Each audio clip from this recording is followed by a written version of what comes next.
दोस्तों, आप अपनी जिंदगी के किसी भी हिस्से को उठाकर देख लीजिए, आपको कहीं ना कहीं टाटा ग्रुप का नाम जरूर सुनाई देगा।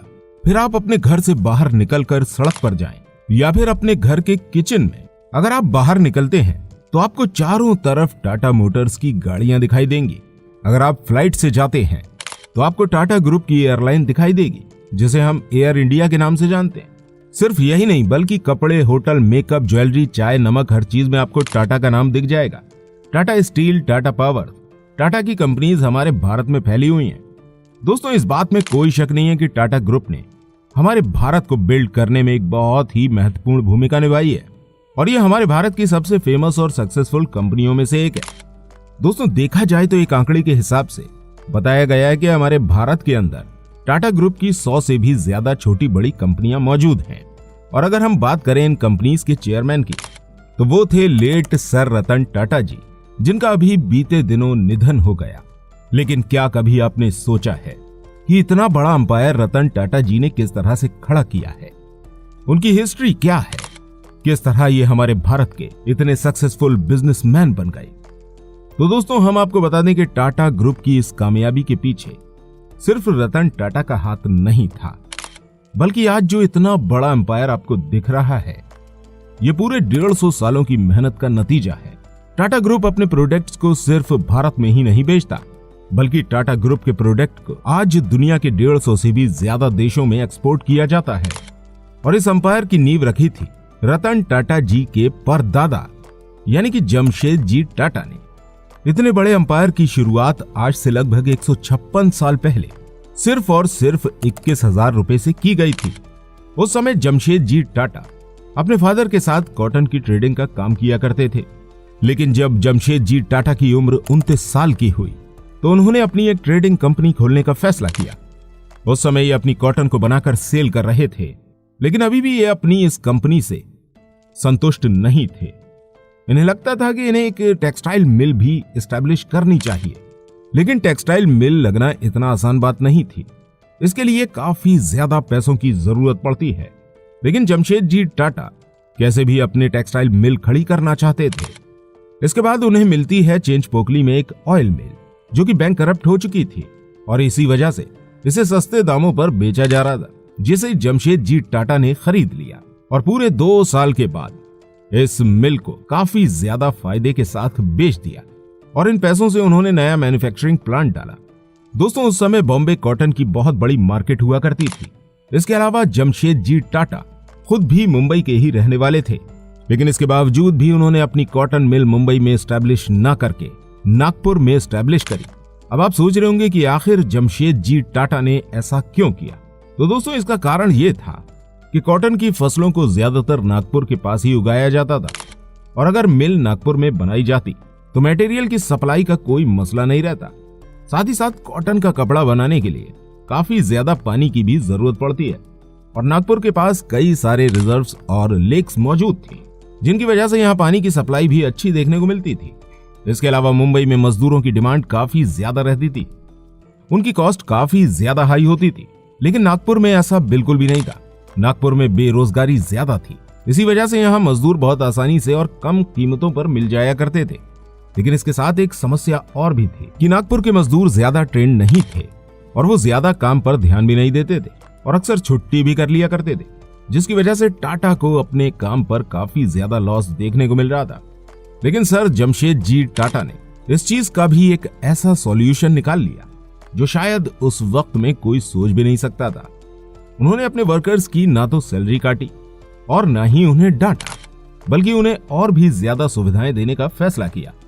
उन्होंने अपनी फैक्ट्री में वर्कर्स के लिए कई सारी स्कीमें निकाली। उन्होंने अपने वर्कर्स से कहा कि वो उन्हें रिटायरमेंट के बाद भी पेंशन देंगे। साथ ही साथ वर्कर्स के मनोरंजन के लिए स्पोर्ट्स डे और फैमिली डे भी रखे गए, जिसकी वजह से वर्कर्स का काम में दिल लगने लगा और वो इस कंपनी को अपनी कंपनी समझकर काम करने लगे। जमशेद जी टाटा का कहना था कि हमारे भारत को मजबूत होने के लिए हमें हर चीज भारत में ही बनानी होगी, किसी भी देश पर डिपेंड रहने की कोई भी जरूरत नहीं है।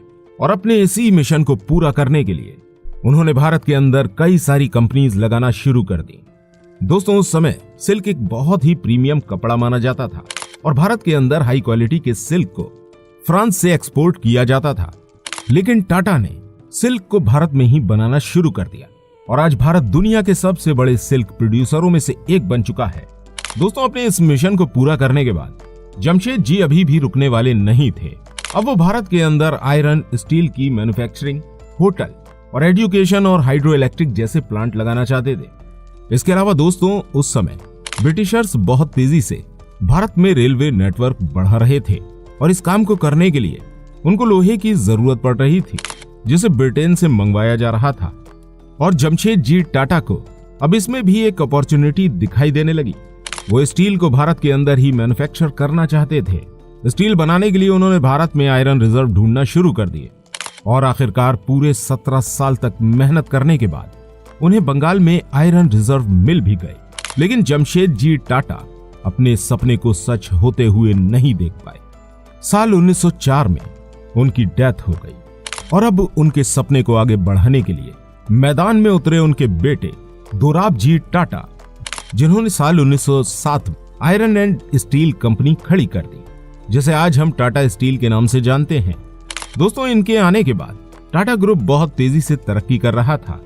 एक तरफ पूरी दुनिया साइंस की फील्ड में बहुत तेजी से आगे बढ़ रही थी, इसलिए उन्होंने Indian institute of science Bangalore की बुनियाद रखी और इसी इंस्टीट्यूट ने हमारे भारत को पहला कंप्यूटर और पहले एयरक्राफ्ट बना कर दिए। दोस्तों, काफी साल तक अपने फैमिली बिजनेस को आगे बढ़ाने के बाद आखिरकार साल 1932 में दोराब जी टाटा की भी डेथ हो गई और अब इस कंपनी की कमांड इन्हीं की फैमिली मेंबर JRD टाटा के हाथ में आई। इन्होंने टाटा ग्रुप में एंट्री लेते ही सबसे पहले अपनी एयरलाइन बनाई, जिसे आज हम एयर इंडिया के नाम से जानते हैं। लेकिन दोस्तों, जब 1947 में भारत को आजादी मिली तो भारत की सरकार ने कई सारी इंडस्ट्रीज को अपने कंट्रोल में ले लिया, जिसमें ये एयरलाइन भी शामिल थी। इसके बाद JRD टाटा केमिकल की फील्ड में अपना दबदबा बनाना चाहते थे। भारत के अंदर साबुन और सर्फ जैसे प्रोडक्ट को बनाने के लिए कास्टिक सोडा और ऐश सोडा बाहर से मंगवाया जाता था और इसलिए उन्होंने साल 1939 में भारत के अंदर टाटा केमिकल्स की भी नींव रख दी, जिसमें हमारी जरूरत के केमिकल्स को भारत खुद ही प्रोड्यूस करने वाला था। इसके बाद इन्होंने ट्रांसपोर्टेशन की तरफ कदम बढ़ाए और ट्रक्स और इंजन बनाए, जिसे आज हम टाटा मोटर्स के नाम से जानते हैं। इसके अलावा साल 1984 में JRD टाटा ने नोटिस किया कि भारत के लोगों को चाय का काफी ज्यादा शौक है और उन्होंने भारत के अंदर चाय की डिमांड को पूरा करने के लिए टाटा टी के नाम से कंपनी की शुरुआत कर दी। दोस्तों, ये वही कंपनी है जो आज पूरी दुनिया में चाय एक्सपोर्ट कर रही है। चाय की कंपनी खोलने के बाद अब JRD टाटा की काफी ज्यादा उम्र हो चुकी थी और उन्हें अपने बिजनेस को संभालने के लिए किसी यंग पर्सन की जरूरत थी, जिसके लिए उन्होंने अपने एक फैमिली मेंबर को US से भारत बुलवाया। दोस्तों, ये वही फैमिली मेंबर थे जिसे आज हम और आप बहुत अच्छी तरह से जानते हैं। ये थे सर रतन टाटा जी। शुरुआत में JRD टाटा ने रतन टाटा जी को सिर्फ टाटा स्टील की जिम्मेदारी दी, लेकिन रतन टाटा जी ने टाटा स्टील में कदम रखते ही इसे एक अलग लेवल की ऊंचाई पर पहुंचा दिया और उनके इसी काम से इंप्रेस होकर JRD टाटा ने उन्हें टाटा ग्रुप का चेयरमैन बना दिया। रतन टाटा जी ने देखा कि भारत में टाटा मोटर्स के कार और ट्रक बनाए जाते हैं, लेकिन भारत को अपनी ये गाड़ियां बनाने के लिए इनके पार्ट्स को बाहर से इंपोर्ट करवाना पड़ता है और वो चाहते थे कि भारत अपनी गाड़ियों को यहीं बनाए और यहीं कंप्लीट करे। इसलिए उन्होंने एक नए कार मैन्युफैक्चरिंग प्लांट की शुरुआत करी। साल 1998 में उन्होंने भारत की पहली कार इंडिका को लॉन्च किया। दोस्तों, ये भारत की वो पहली कार थी जिसे पूरी तरह से भारत के अंदर ही तैयार किया गया था। इसके बाद रतन टाटा जी ने टाटा ग्रुप में एंट्री करने के बाद दुनिया के बड़े बड़े ब्रांड्स को खरीदना शुरू कर दिया और फिर साल 2022 में रतन टाटा जी ने अपनी बढ़ती हुई उम्र को देखकर टाटा ग्रुप की चेयरमैनशिप से रिजाइन कर दिया। दोस्तों, रतन टाटा जी, जिन्होंने टाटा ग्रुप को इतना बड़ा बूस्ट दिया, उनका बीते दिनों निधन होने के बाद नोएल टाटा जी को सर्वसम्मति से नया चेयरमैन बनाया गया है। दोस्तों, इस बात में कोई शक नहीं है कि भारत ने रतन जैसा एक रत्न खो दिया है। दोस्तों, उम्मीद करते हैं कि आपको ये वीडियो अच्छी लगी होगी। इस वीडियो को शेयर जरूर कीजिएगा और कमेंट में इस वीडियो के बारे में जरूर लिखिएगा और रतन टाटा जी के बारे में एक लाइन तो जरूर लिख दीजिएगा। मिलते हैं आपसे अगली वीडियो के साथ। वीडियो में अंत तक बने रहने के लिए आपका दिल से धन्यवाद।